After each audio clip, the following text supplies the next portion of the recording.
Hello and welcome back to my channel. In the first video I compared the two Linux tools GDisk and PartClone. And today I want to show you why I use PartClone to make an image of a hard drive. So welcome to PartClone Part 2.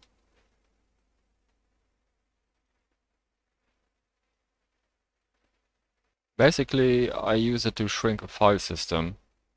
So the reason for that is I have ordered a new SSD hard drive to replace my old mechanical hard drive of the server. The new hard drive arrived and we will take a look in gparted.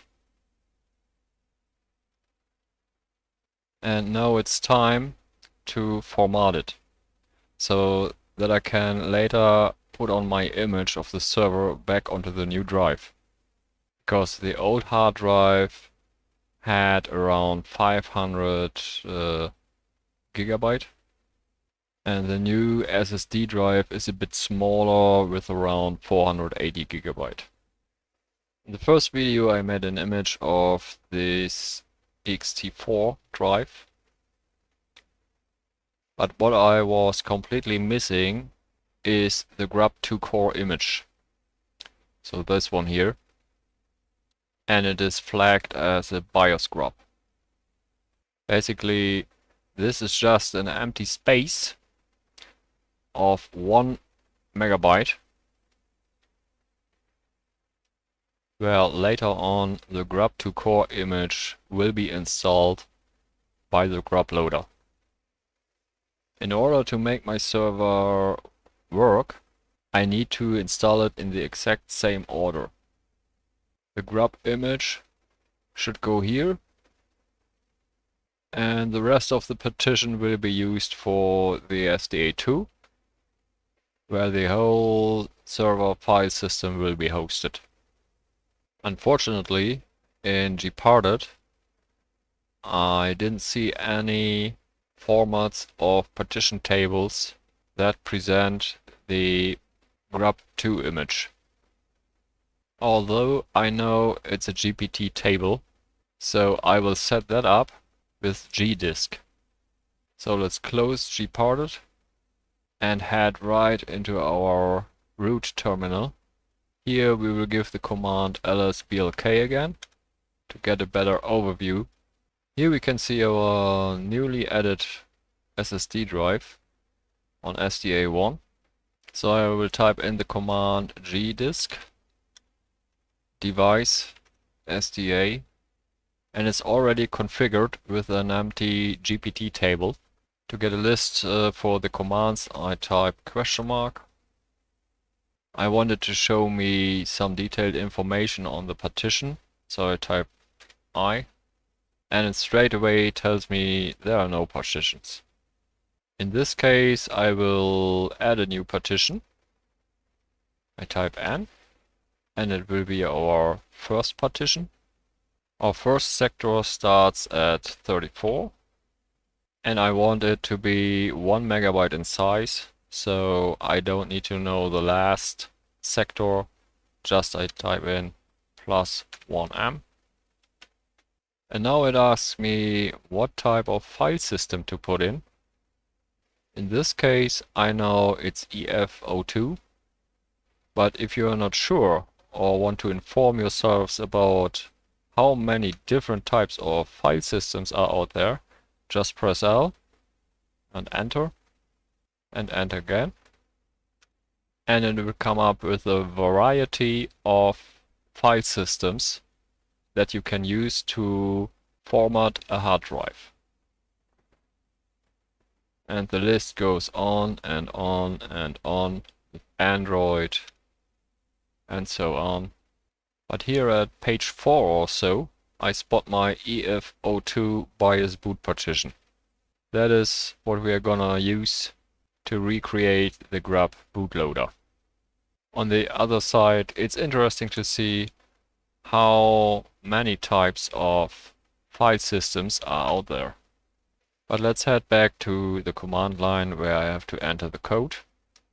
So I type EF02 and it changed the type of the partition to the BIOS boot partition. That as well I can see in the info section. Every drive these days has a global unique identifier that makes it easy for the UEFI bootloader to find the drive very quick and start it up.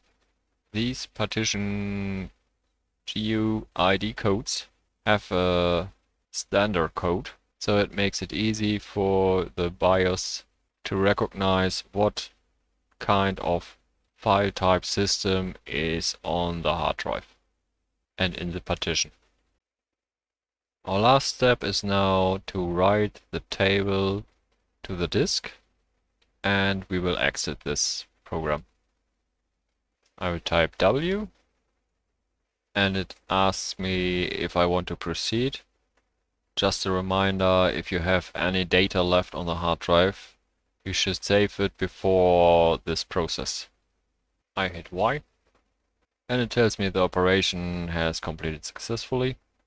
Let's head back into our gparted to take a look how it looks like. And it should look like this.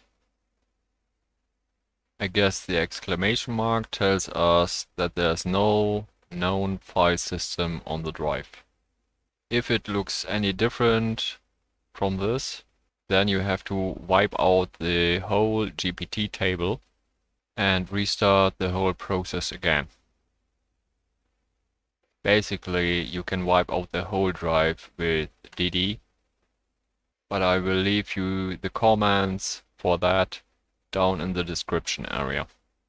To copy back my before created image, I will set up an ext4 file system in the space that is left empty behind the BIOS grub partition. Adding the ext4, and I say yes, apply all operations, apply. Completed the action, and we can head back to our terminal window. I'll put the PartClone command into the terminal, so it will read the ext4 file system that is saved under the path I earlier set up, and it will take the image and output it to the device SDA2. I nearly forgot the -C option. That basically tells it to not compare the actual size of the image to the hard drive. Otherwise it will stop the copy process before it even has begun. Let's see if it works.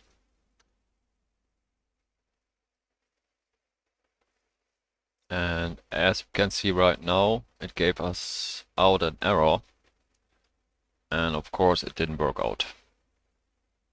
So the try of PartClone to fit in the data into the partition hasn't been successful.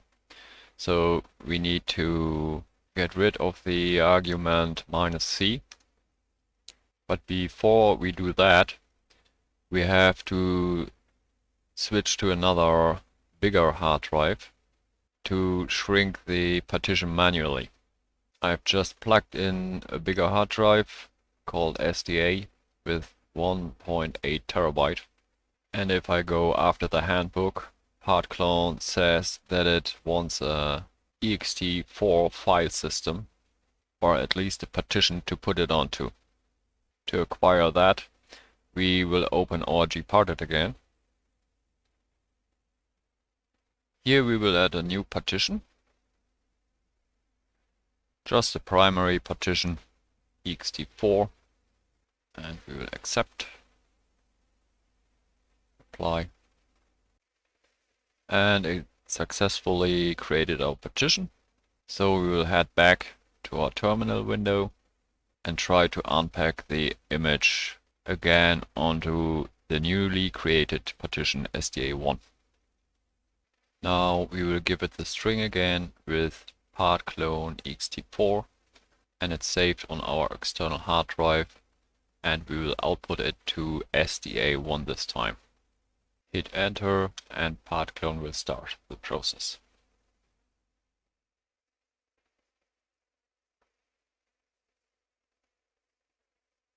It cloned it successfully.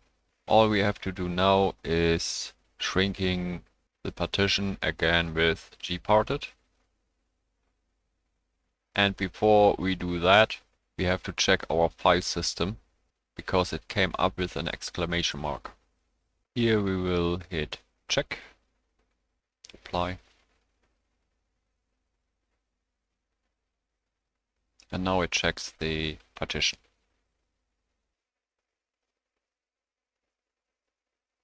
This is looking great. Exclamation mark is gone. So we finally can go on to the next step to shrink the partition to around 400 GB. I'll click resize, move, and apply this step as well. And here we go. This process might take a long time on a mechanical hard drive, so be aware. It finally has finished the shrinking process, but before I go on and produce another image with PartClone again, I will simply copy and paste the whole partition to my new SSD hard drive.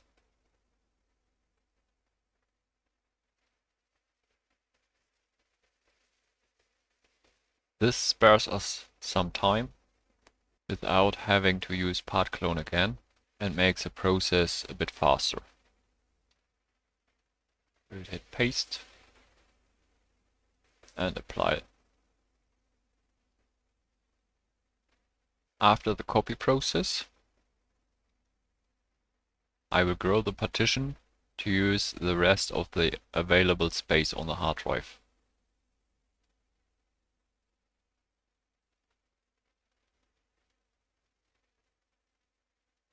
And resize it, apply. Now the last step is to install the grub loader back to the first partition. It's important to mention that the hard drive for the grub installation must not be mounted. So we will mount it ourselves with mount device SDB2, and we will give it the location M&T, and we will install our grub loader with grub install root directory equals M&T, and we will put it on the device SDB. The installation has finished and no error was reported. Now we will check back in gparted if the grub has been set up successfully, and here we have it. The grub2 core image is back alive. Now it's time to make a real-life check to see if our server starts up correctly.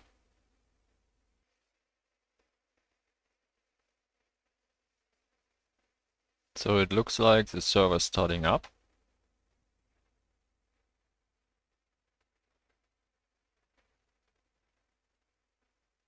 And I've been able to log in to the server successfully to run further updates and so on. Now you know how to use PartClone and how to recreate the grub bootloader and how to move an operating system to another hard drive.